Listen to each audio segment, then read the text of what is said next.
Hello दोस्तों, आज की कहानी का नाम है भविष्यवाणी। एक बार की बात है, रवि नाम का एक व्यक्ति था। उसको बचपन से ही जादू, टोने और अंधविश्वास में बहुत रुचि थी। एक दिन उसको उसके बचपन का मित्र रोहन मिल गया। वो रोहन को देखकर बहुत खुश हुआ और बोला, हम 10 साल बाद मिल रहे हैं। रोहन बोला, वो कंपनी के किसी काम से वहां पर आया है। रोहन ने रवि के हाथ में हरे रंग की अंगूठी देखी और पूछा, ये तुमने क्यों पहन रखी है? रवि बोला, ये मुझे एक बाबा ने बहुत रुपए में दी है।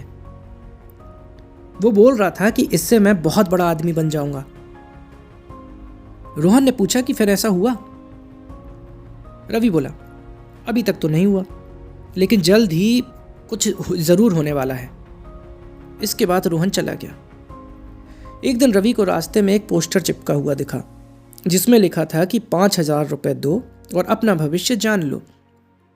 रवि उस जगह पर गया और एक व्यक्ति को 5,000 रुपए देकर बाबा के पास पहुंचा, जो हिमालय से आए थे।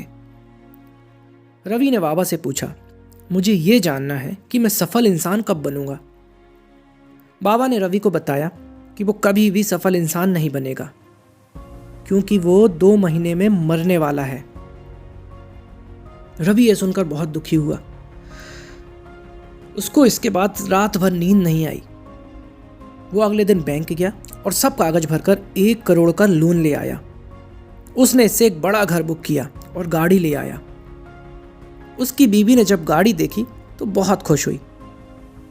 रवि उसी गाड़ी में अपनी बीवी को बैठाकर वो घर दिखाकर आया जो उसने बुक किया था। उसकी बीवी बहुत खुश थी, लेकिन उसने रवि से पूछा कि वो ये सब उसने कैसे किया। रवि ने अपनी बीवी को इसका राज बाद में बताने को कहा। रवि इसके बाद अपनी बीवी को सिंगापुर भी घुमा लाया। रास्ते में आते समय रवि की बीवी ने उससे पूछा।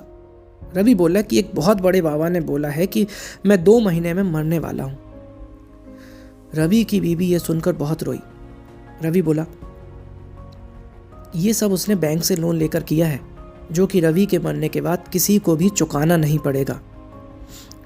1 महीने के बाद रवि और उसकी बीवी नए घर में शिफ्ट हो गए। रवि को बीवी ने रवि से बोला कि आप मेरे लिए इतना सब कर रहे हैं तो मेरे लिए सोने के कंगन भी बनवा दो। रवि को गुस्सा आया, लेकिन उसने बचे पैसों से अपनी बीवी को सोने के कंगन बनवा दिए। इसके बाद 2 महीने पूरे हो गए। रवि बहुत दुखी था कि उस दिन वो मरने वाला था, लेकिन दिन में रवि को कुछ नहीं हुआ। तो उसने सोचा शायद वो रात में मर जाएगा, लेकिन रात भी बीत गई और दूसरा दिन भी शुरू हो गया।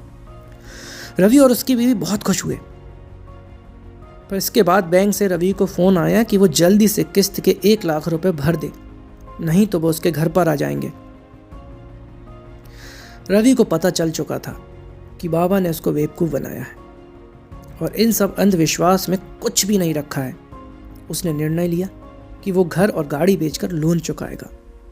तो दोस्तों, मोरल ऑफ द स्टोरी ये है कि हमें कभी भी अंधविश्वास में नहीं पड़ना चाहिए, क्योंकि इसका नतीजा हमेशा बुरा ही होता है। तो इसलिए अपनी मेहनत करें और सफलता की ओर बढ़ें। Thank you.